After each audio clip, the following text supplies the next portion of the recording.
So we love you. We support you.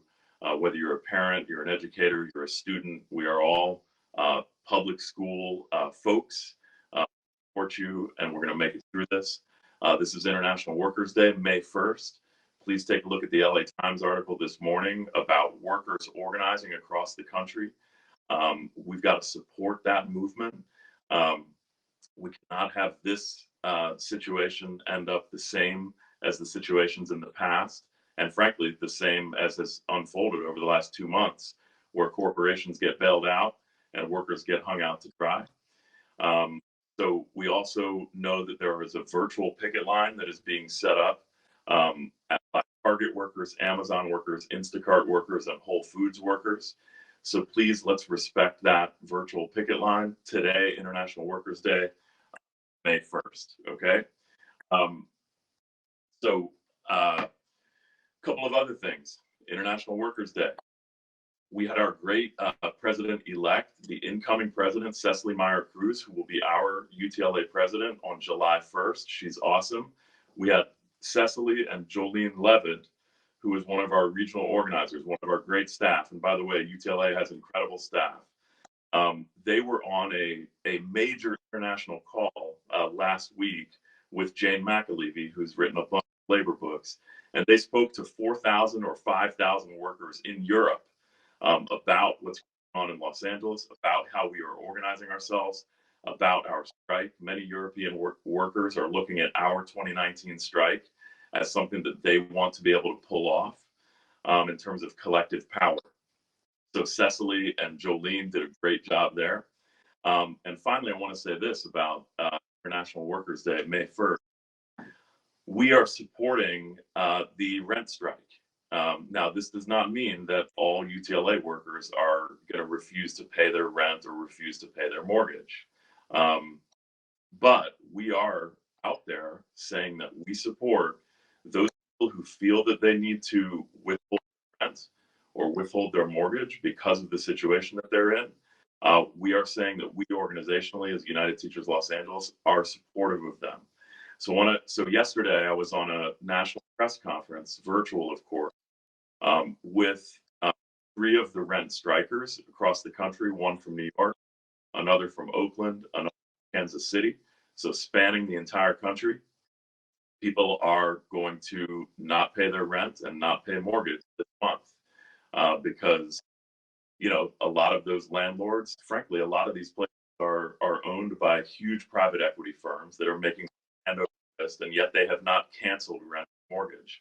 It needs to be canceled, not suspended. If they're only suspended, then that just means that people will be in their houses for another few months, and then they'll get kicked out when they have to pay their debt. Rent and mortgage need to be canceled, period. So I was on this national press conference with Congresswoman Rashida Tlaib, who is awesome. She's from Detroit. And the Congresswoman and I spoke along with these rent strikers. There are 11,000 people here in California who plan to rent strike or mortgage strike today and not pay today. There are over 200,000 people who are committed to do that as part of this movement across the United States. And as many as 600,000 may participate in that. We know that already over a third of renters didn't pay their rent in April. And now they're getting more organized to actually do it as an organized effort in May. So we are supporting that. You can find out how you can help by going to rentstrikemovement.org. I think they're going to put that in the comments. Rentstrikemovement.org. Okay. Or you can text the words rent strike to 213-296-0424. You can text the words rent strike to 213-296-0424. Okay. And if you go to that rentstrikemovement.org, you'll see that you can click a box that says that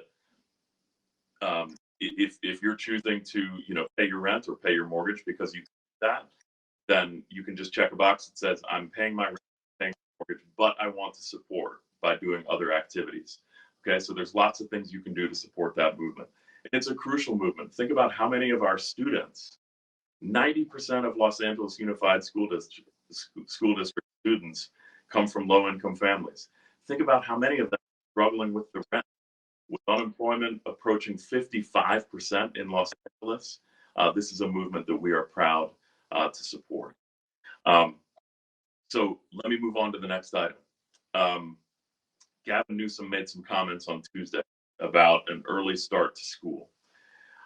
These were unfortunate comments. He was getting ahead of himself. There is any sort of proposal for an early start to school, like in July, that would have to be bargained with us, with UTLA. Okay. And there has been no conversation about that. Austin Buettner has not brought it up. The school board has not brought it up. No one has brought it up. Okay. So that would need to be bargained. If anybody came to us and wanted to bargain that, like if Buettner came to us and wanted to bargain that, you would be the first to know, and then we would figure out what to do. But there is not going to be any sort of opening of schools before things are safe and healthy. We are absolutely sure about that.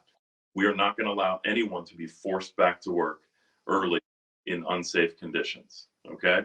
And you will be included in all of those conversations. Second thing, Gavin Newsom's comments led to a lot of conjecture about like what the school year was going to look like next year. That's conjecture, folks. And again, all of that stuff has to be bargained. So of course, we are going to bring things up like PPE, protective equipment. We're going to bring things up about making sure that everyone is tested, right? We're going to bring things up about how sizes should look in a social distancing environment. But none of those conversations have started. It would all need to be bargained. Buettner has not brought up those conversations. The school board has not brought up those conversations. As soon as they do, you will be the first to know. So I want you to relieve your anxiety about Newsom's comments. There is nothing happening around an early start to school in July. Let's get to some hot topics. And I want you to stay on. I know we had some technical difficulties at the beginning, so this is going to be a little bit longer. But I want you to stay on because I've got to talk about budget cuts and the layoff question at the end of the broadcast here. So please stay on. So, hot topics. Side letter. I've got my side letter right here. You see it. It's all marked up. Yours should be too. It's marked up with notes about how we're going to use different parts of the side letter. It's the same as MOU side letter.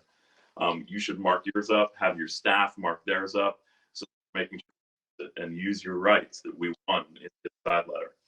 So we sent a side letter or MOU enforcement guide to all chapter chairs.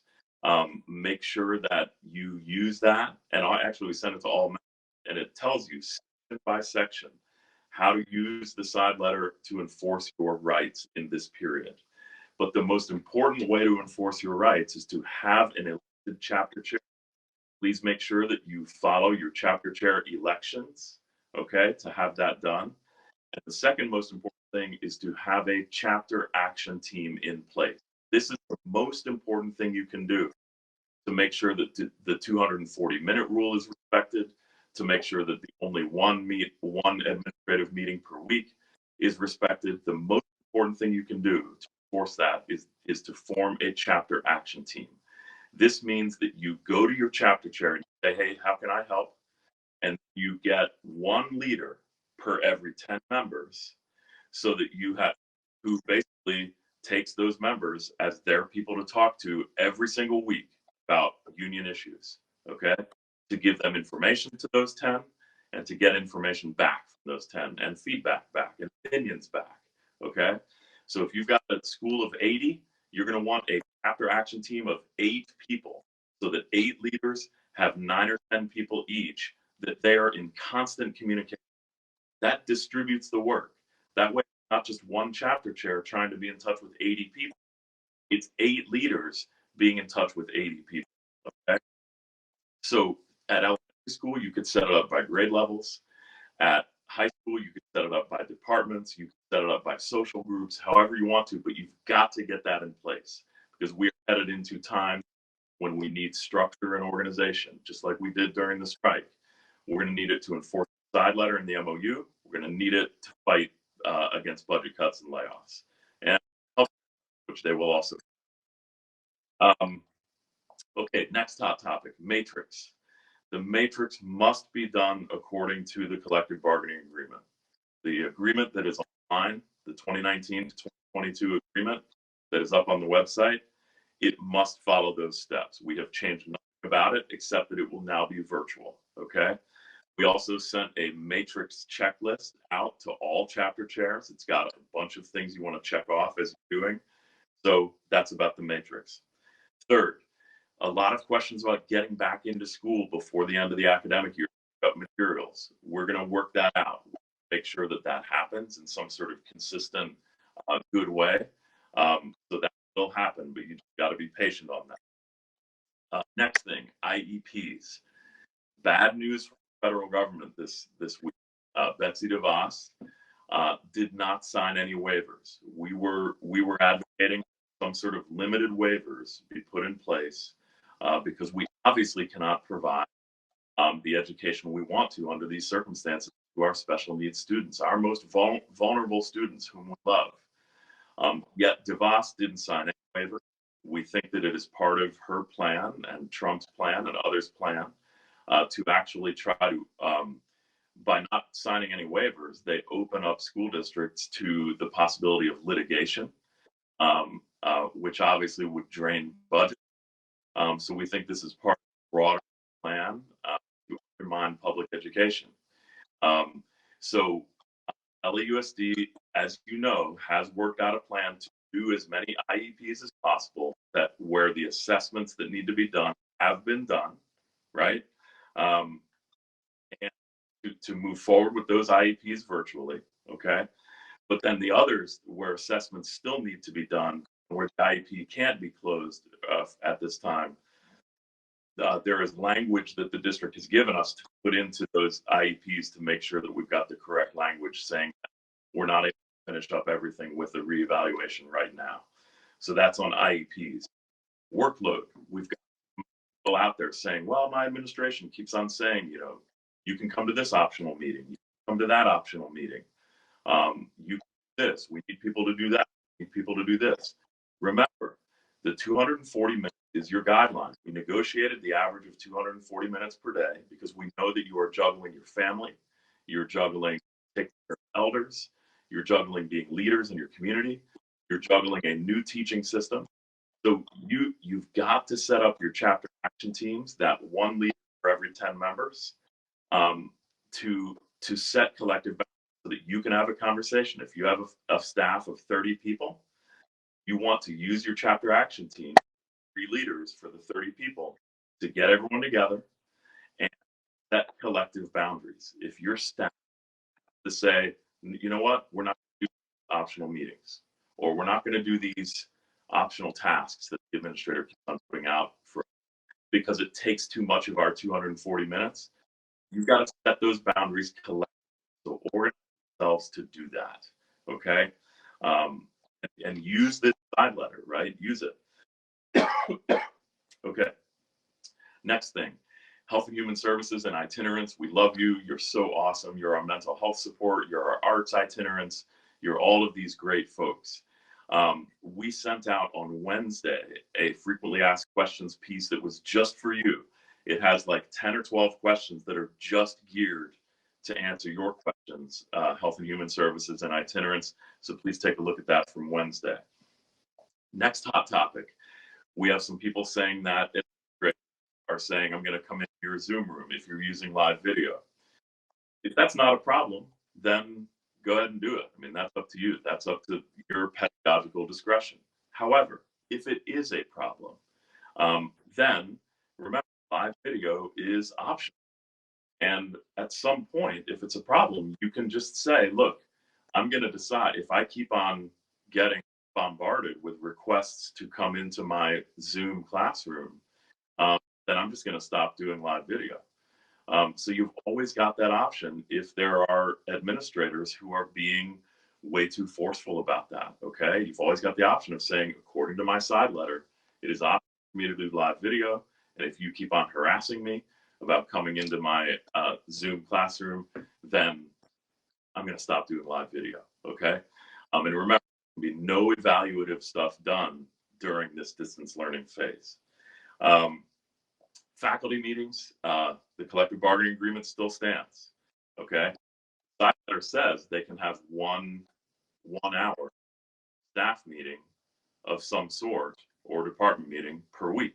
That's what the side letter says. But the total number of faculty meetings is still the same. That didn't change from the collective bargaining agreement. So the total number of faculty meetings should not exceed what is in the collective bargaining agreement. Okay. That's the 2019 to 2022 agreement that we got in the strike, that's up online.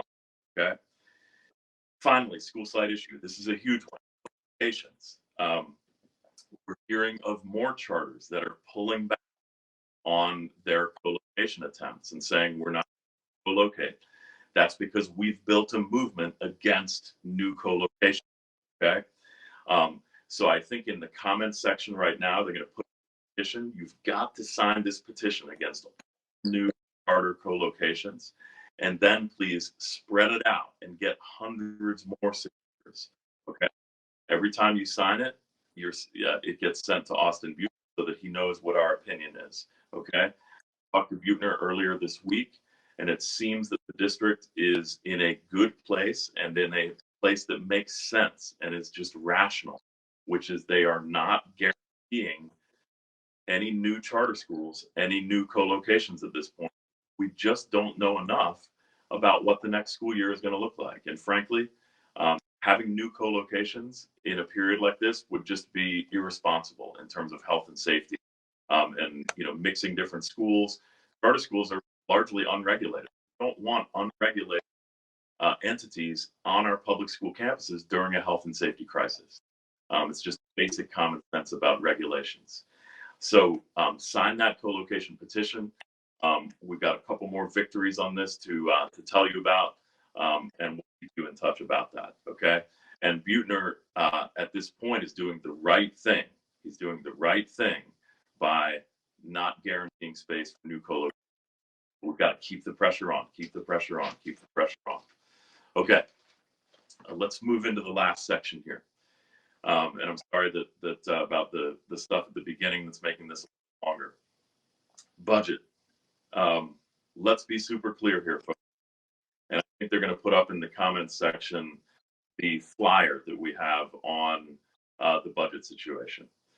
Let's be super clear here. We all remember 2008, 2009, 2010.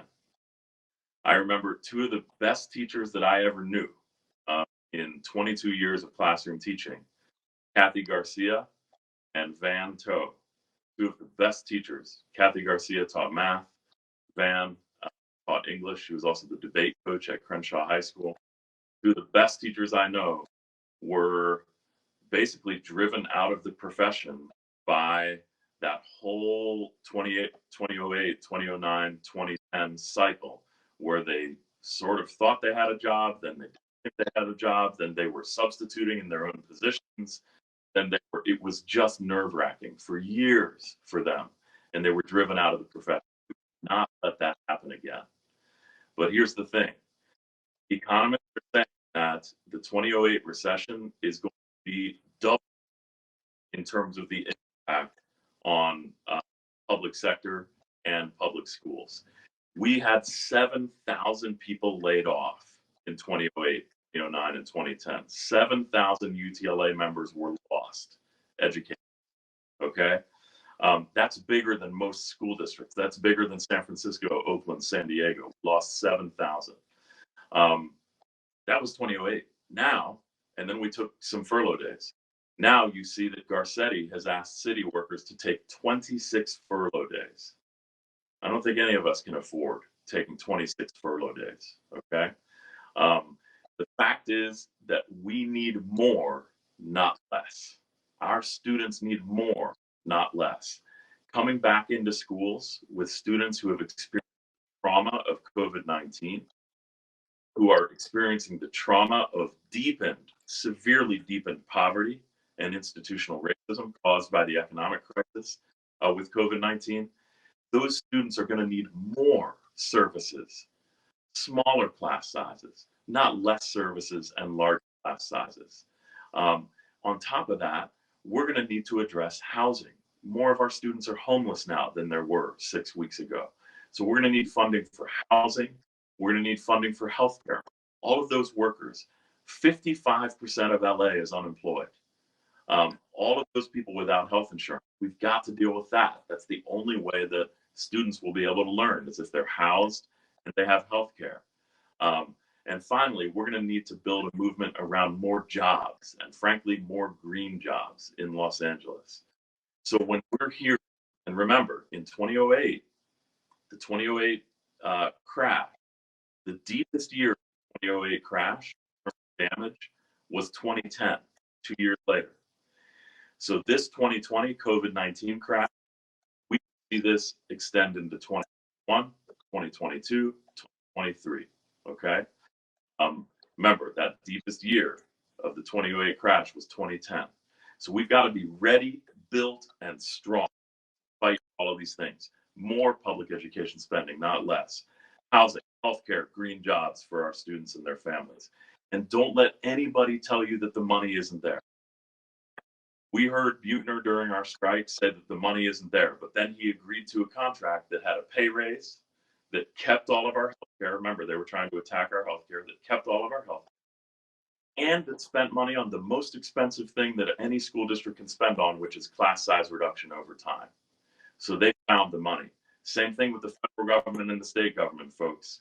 The money is there. They're going to be hammered by this, but the state and the feds have the money. Think about this. $3 trillion has already been spent by the federal government on COVID-19 relief plans. $3 trillion. Very little of that has gone to states, cities, and school districts. We need more. Think about this. There's 614 billionaires in the United States who have $2.9 trillion of wealth. 614 billionaires have $2.9 trillion in wealth. And I think they're putting the little comment section of a flyer that has all this information. Okay. Think about this. There are 30 million people who have filed for unemployment now over the last 6 weeks. 30 million. We are reaching Great Depression levels of the 1930s in unemployment. And in that same period, when 30 million people have filed for unemployment, there's been a $308 billion increase in the wealth of those 614 billionaires. Let me say that again. At the same time that 30 million people have filed for unemployment, $308 billion has been the increase in wealth for 614 billionaires. Disgusting. This is the society that we need to turn around. Teachers, educators, HHS folks are going to have to rise up. There is no question that we are going to have to rise up. We are in conversations with Oakland, San Diego, Richmond, others around California. They're ready to rise up with us. We're in conversations with Chicago, Massachusetts, North Carolina, teachers there. They're ready to rise up with us. But in order to rise up, we need structure. So you've got to get your chapter chair elected. You've got to get your chapter action team in place of 1 leader per every 10 members. If you're out there watching this and you wonder how you can be involved, tell your chapter chair you want to be a CAT, chapter action team, okay? And have weekly chapter meetings, okay? Those 3 pieces of structure are the most important. Chapter chair in place, chapter action team in place of 1 leader per every 10 members, and chapter meetings every week, okay? Now, this, we're on a Friday, so we're headed into a weekend, and I know you all work so hard. This distance learning thing, I'm talking to educators right now, this distance learning thing is hard. I know you're putting way more than 240 minutes in trying to find curriculum and so on. So get a rest this weekend. Parents, I know it is difficult. I'm dealing with it. I can't help my son with geometry because I don't know it well enough, and I'm about to be kicked in the face by the dance studio that my living room has become with my daughter. So I'm going through it as well. Parents, please take a rest this weekend if you can. And students, we love you. You get some rest this weekend to make a final push towards the end of the academic year, distance learning. And I'll end with this. We're going to start rotating this again. Remember, during the strike, we had all of the different officers on camera dealing with different things in the media and so on. We're going to make sure that we rotate this Facebook Live. So I may not not be here each week with you, but it'll be our other fantastic officers who is with you. And Cecily Meyer Cruz, our incoming president, will be here more. So we're going to make sure we're doing that. But I'll be in touch. I'll be here along the way. So I'm going to end with this. I'm wearing red to remind you to wear red on Tuesday. Everybody, wear red on Tuesday. Okay, to show that we're going to enforce our MOU and fight budget cuts. Second thing to remind you of going into the weekend. Good news for the weekend. At our area meetings this past Wednesday, over 1,000 people turned out to our, actually with the early educators meeting last night. I'm going to actually 1,300 people showed up to our area meetings. That's 8 area meetings around the city plus 1 for early education. 1,300 chapter chairs, CAT team leaders showed up. It was incredible. Great turnout, great momentum as we head into the next period. I was at the Valley West meeting, and Glenn Sachs, who's a teacher at Monroe High School, he put in the chat as we were talking about budget cuts. He put in the chat, not one step back, not one step back. So he felt the power of the strike, and as a high school teacher, all of the things that came out of the strike, and now he's saying not one step back as they try to come after us with budget cuts. And then here, I'll give you this for the weekend, which is Reclaim Our Schools Los Angeles, which is our youth and parent coalition. One of the youth in one of the meetings recently said, we want to be back in school. The youth want to be back. We know we can't go back when it's unsafe, but we want to be back. We miss our teachers. We love our teachers. And it just warmed my heart to hear that young person, that high school student saying that. So I just want to end with this, taking the words of Glenn Sachs from Monroe and that great student leader from the organization Students Deserve, and all of the power of 1,300 leaders being at our area meetings. I want to end with this. We are going to be careful moving forward. We're going to make sure that any reopening of schools happens in a healthy and bargained way. You don't have to worry about some sort of imposed early beginning of school. We're going to be in direct touch with you about all of that stuff, and we're going to be united, and we're going to be organized, and we're going to fight for more for our schools and for public sector and our students, not less. Coming out of COVID-19, it shows that we need more support for everyone in our society, not less support. And we're going to fight on that, and we're not going to take any step back from that. So have a great weekend. Keep up fantastic work. Have a great Friday. We'll talk to you soon. Take care.